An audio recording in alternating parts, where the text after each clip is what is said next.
Not quite as bad as it might have been. People think bad enough, highest for 14 years, but not the 0.75% that the markets were expecting, for instance. Interest rates are their highest for 14 years, the Bank of England's interest rate, and it's the biggest rise since 1989, since before the Bank of England gained independence in the late 90s.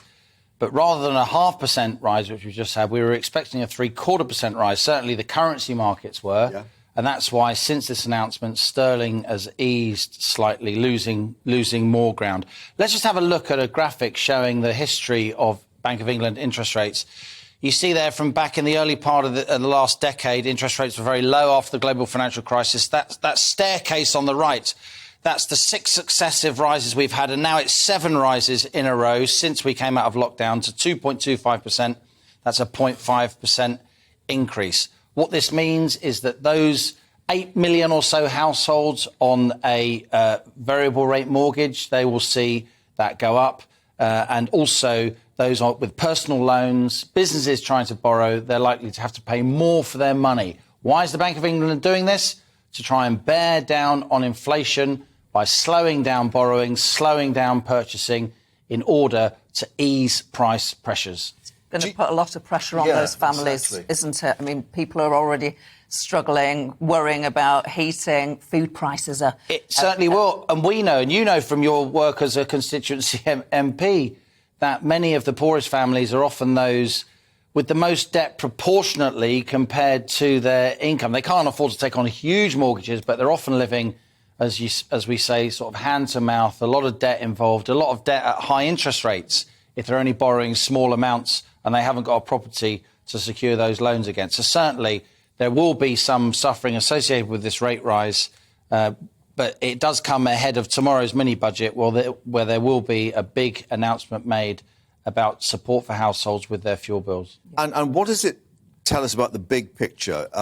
Did they not go for the 0.75% because they think that this help with the energy bills that we're likely to get tomorrow, the outlining the domestic issue, means that inflation actually won't go up as fast? Undoubtedly, Mark, undoubtedly. And the Bank of England has said it previously thought inflation would peak at about 13, 14%. Yep. It's now saying inflation probably already has peaked because if you put a cap on energy bills, energy is a big chunk of household spending, particularly at the moment. If that's cheaper than you thought it was going to be, then you get lower inflation. And we are seeing signs of inflation easing in the supply chain. We are seeing signs of inflation easing on wholesale energy prices anyway.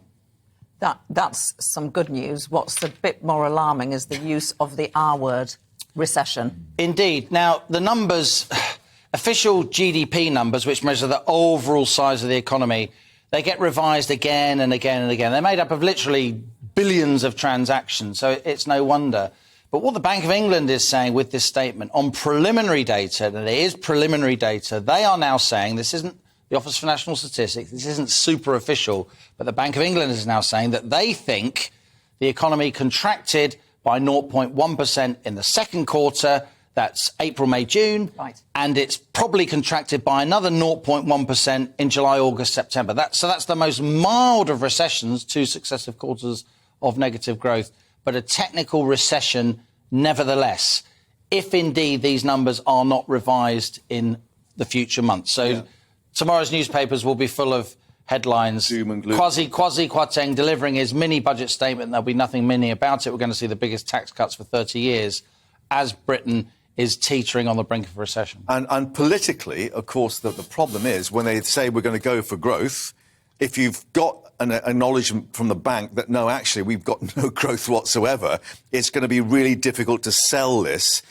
to the money markets particularly. You haven't got the OBR, the Office of Budget Responsibility, running their slide rule over what's going to be announced tomorrow. You haven't. I wouldn't overstate the OBR. The government is legally committed to 2 big forecasting moments every year.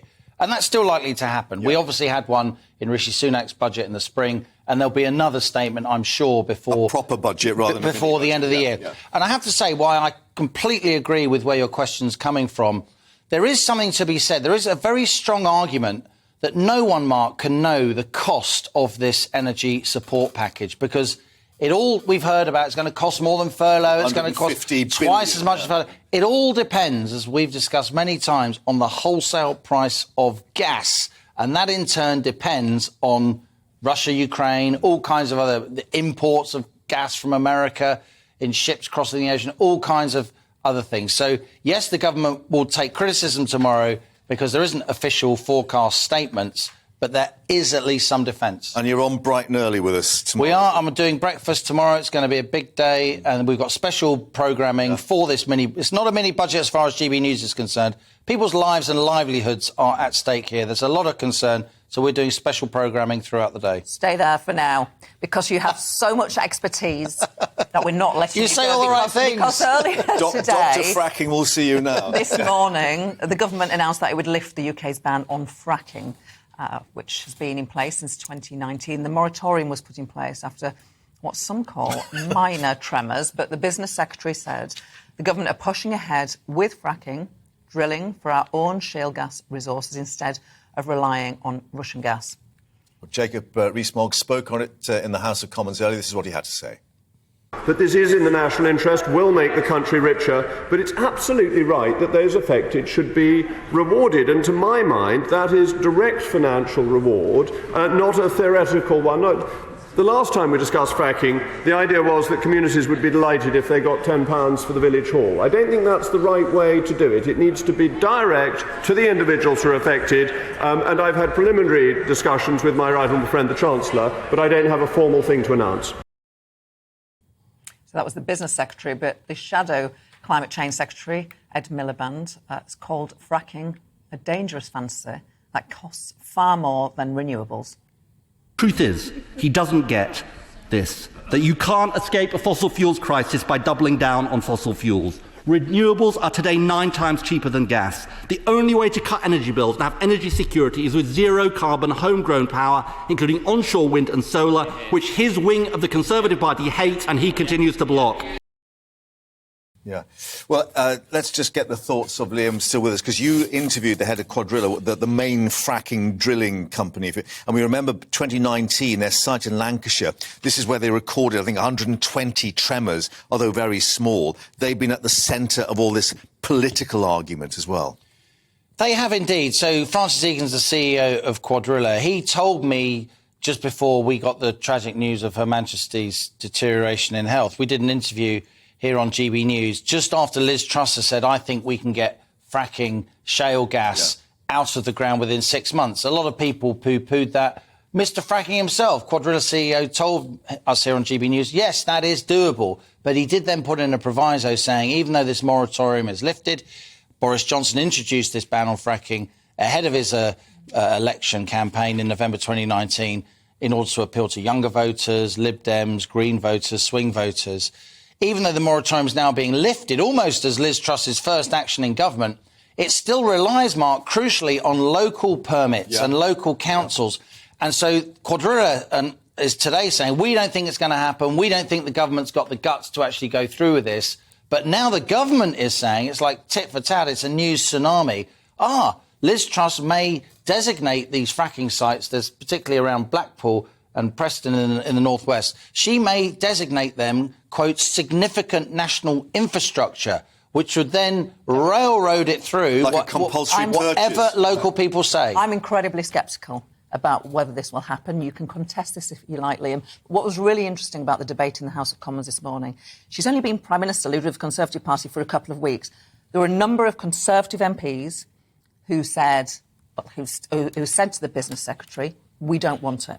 We don't want it in our communities. And I thought that was quite striking. I agree with you. I think your political instincts are as acute as ever, if I may say so. I think what's going on here is Liz Truss wants to say, I want fracking, because even though there are people in the communities who are concerned about it, there are many, many more people, I would say, across the Red Wall think, hey, these are good jobs. This is a long-term industry. They've seen fracking going on in the American Midwest, in the Dakotas, in Texas, and it employs lots and lots of people. I think what Liz Truss wants to do is create a situation where she wants fracking, Jacob Rees-Mogg wants fracking, but Labour councils are blocking it in order... I think it'll be Tory councils it'll be Tory councils as well, but she wants to show that the blob, if you like, is trying to stop her from doing what she feels needs to be done. I agree with you. I don't think we're going to get fracking gas out of the ground within 6 months, not because it's technically not doable. It is doable, but because I still think it will be caught in the political weeds of claim and counterclaim. Yeah, British Geological Survey, a limited understanding of the impact still of fracking. So clearly that's the issue. But there are other august engineering bodies who say it's OK. So the debate will go on.